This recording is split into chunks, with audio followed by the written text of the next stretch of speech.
السلام علیکم کلاس، کیسے ہیں آپ سب؟ امید کرتا ہوں آپ سب خیریت سے ہوں گے۔ آج ہمارا تیسرا لیکچر ہے اسلامیات کا جماعت ہشتم کے لیے، اور آج ہم کام کریں گے سوال نمبر 2 سے۔ سوال نمبر 2 ہمارے پاس ہے سورہ انفال میں 2 گروہوں سے کیا مراد ہے؟ گروہوں جمع ہے گروہ کی، گروہ کہتے ہیں کسی گروپ کو، کسی پارٹی کو۔ تو سورہ انفال میں کفار کے 2 گروہوں کا ذکر کیا گیا ہے۔ پہلا گروہ تھا ابو سفیان کا گروہ۔ ابو سفیان اس وقت تک مسلمان نہیں ہوئے تھے، وہ ایک تجارتی قافلہ لے کر ملک شام سے مکہ واپس آ رہے تھے۔ دوسرا گروہ ابو جہل کا گروہ۔ ابو جہل 1000 افراد کو لے کر ابو سفیان کے قافلے کی حفاظت کے لیے آیا تھا، اور جب اسے معلوم ہوا کہ ابو سفیان کا گروہ بچ کر نکل گیا ہے، اسے اب خطرہ نہیں ہے، تو اس نے واپس لوٹنے کے بجائے مدینے پر حملہ کرنے کا منصوبہ بنایا کہ اب آئے تو ہیں، یہاں سے حملہ کر کے جائیں گے۔ تو وہ ان افراد کو لے کر بدر کی طرف آیا۔ مسلمان چاہتے تھے کہ ان کا سامنا ابو سفیان کے لشکر سے ہو، کیونکہ یہ جنگی نقطۂ نظر سے ان کے لیے فائدہ مند تھا، کیونکہ ابو سفیان کا گروہ جنگ کے لیے تیار نہیں تھا۔ لیکن اللہ تعالیٰ نے ان کا سامنا ابو جہل کے گروہ سے کروایا اور ان کو فتح عطا فرمائی۔ کیوں؟ تاکہ حق اور باطل میں فرق ہو جائے۔ حق اور باطل میں فرق کیسے ہوگا؟ سب کو یہ بات واضح نظر آئے گی کہ 313 افراد جو بغیر ساز و سامان کے ہیں، جو مکمل طور پہ مسلح نہیں ہیں، وہ 1000 افراد کے مکمل مسلح لشکر کو اگر شکست دے سکتے ہیں تو صرف حق پر ہونے کی وجہ سے۔ ان کے ساتھ کوئی غیبی قوت ہے تبھی وہ 1000 افراد کو ہرا سکتے ہیں بغیر اسلحے کے، بغیر ساز و سامان کے۔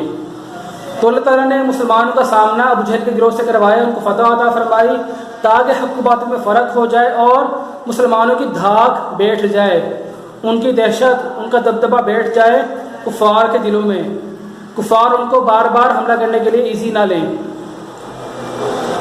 اگر مسلمان ابو سفیان کے گروہ کو ہرا بھی دیتے تب بھی ان کو وہ عزت، وہ دہشت حاصل نہ ہوتی جو ابو جہل کے گروہ کو ہرا کر حاصل ہوئی۔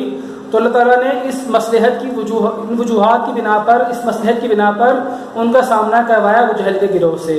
تو بہرحال کفار کے 2 گروہوں سے مراد ہے ابو سفیان کا گروہ اور ابو جہل کا گروہ۔ سوال نمبر 4، سوال نمبر 3، انفال سے کیا مراد ہے؟ انفال یعنی مال غنیمت اس مال و اسباب کو کہتے ہیں جو کفار کے ساتھ جنگ میں مسلمانوں کو فتح کی صورت میں حاصل ہو۔ مسلمان کہیں جنگ کرنے جائیں کفار سے اور انہیں فتح عطا ہو جائے اللہ تعالیٰ کی طرف سے، تو فتح کی صورت میں جو کفار کا ساز و سامان ہوگا، جو کفار کا اسلحہ، کفار کے جانور ہوں گے، کفار کے جو افراد ہوں گے، جو کفار کی زمینیں ہوں گی، کفار کے جو مکانات ہوں گے، وہ سب مال غنیمت میں آئیں گے، مسلمانوں کے حصے میں آئیں گے۔ اسے انفال کہتے ہیں اور اسے مال غنیمت بھی کہتے ہیں۔ پیارے بچوں یاد رکھیے، انفال پچھلی امتوں کے لیے حرام تھا، حلال نہیں تھا۔ اللہ تعالیٰ نے امت محمدیہ کے لیے، ہماری امت کے لیے بطور تحفہ اسے حلال کیا۔ تو یہ ہمارے لیے اللہ تعالیٰ کی طرف سے ایک تحفہ ہے، ایک ہدیہ ہے۔ سوال نمبر 3 مکمل ہوا، اور یہ چلتے ہیں سوال نمبر 4 کی طرف۔ سوال نمبر 4 ہے، اللہ تعالیٰ نے مسلمانوں سے مال غنیمت کے بارے میں کیا فرمایا ہے؟ جواب ہے سورہ انفال میں اللہ تعالیٰ کا ارشاد ہے، آیت نمبر 1 کی بات ہو رہی ہے، آیت نمبر 1، لوگ آپ سے مال غنیمت کے بارے میں پوچھتے ہیں، یسألونک عن الانفال، آپ فرما دیں کہ مال غنیمت اللہ اور اس کے رسول صلی اللہ علیہ وسلم کا ہے۔ اس کے معنی کیا ہیں اس بات کے؟ دیکھیے، مال غنیمت اللہ اور اس کے رسول صلی اللہ علیہ وسلم کے حکم کے مطابق تقسیم ہوگا، مسلمان اسے اپنی مرضی سے تقسیم نہیں کر سکتے۔ یعنی مال غنیمت کے تقسیم کے اصول جو شریعت میں بتائے گئے ہیں، ان اصولوں کے مطابق یہ تقسیم ہوگا۔ وہ اصول انشاءاللہ تعالی ہم بعد میں پڑھیں گے۔ بہرحال مسلمان اس مال غنیمت کو اپنی مرضی سے تقسیم نہیں کر سکتے، آپس میں بانٹ نہیں سکتے۔ جو اصول ہیں شریعت کے، ان کے مطابق ہی یہ تقسیم ہوگا۔ آئیے چلتے ہیں سوال نمبر 5 کی طرف۔ سوال نمبر 5 ہے، درج ذیل قرآنی آیات کا ترجمہ کیجئے۔ جہاں پہ ہمارے پاس 3 آیات ہیں، آپ ان کا ترجمہ کرنا ہے، ترجمہ لکھنا ہے بک سے دیکھ کے۔ اسی ترتیب کے ساتھ پہلے آپ ایک آیت لکھیں گے، پھر اس کا ترجمہ لکھیں گے، پھر اگلی آیت، پھر اس کا ترجمہ، ٹھیک ہے؟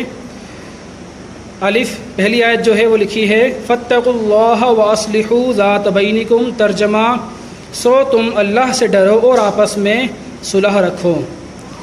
بے سیکنڈ آیت واطیعوا اللہ ورسولہ ان کنتم مؤمنین، ترجمہ اور اللہ اور اس کے رسول صلی اللہ علیہ وسلم کی اطاعت کرو اگر تم ایمان والے ہو۔ جیم وَإِذَا تُلِيَتْ عَلَيْهِمْ آيَاتُهُ زَادَتْهُمْ ایمانا، ترجمہ اور جب اس کی آیتیں یعنی کہ اللہ کی آیتیں ان کو پڑھ کر سنائی جاتی ہیں تو ان کا ایمان اور بڑھ جاتا ہے۔ تو پیارے بچوں یہ تھے آپ کے سوال جواب جو آپ نے کاپی میں کرنے ہیں حصہ قرآن کے اندر۔ انشاءاللہ تعالی نیکسٹ ویڈیو میں آگے کام بڑھائیں گے اور موضوعات متعلقہ چیپٹر نمبر 1 پڑھیں گے۔ اپنا بہت خیال رکھیے گا، اللہ تعالیٰ کو حامی و ناصر ہو۔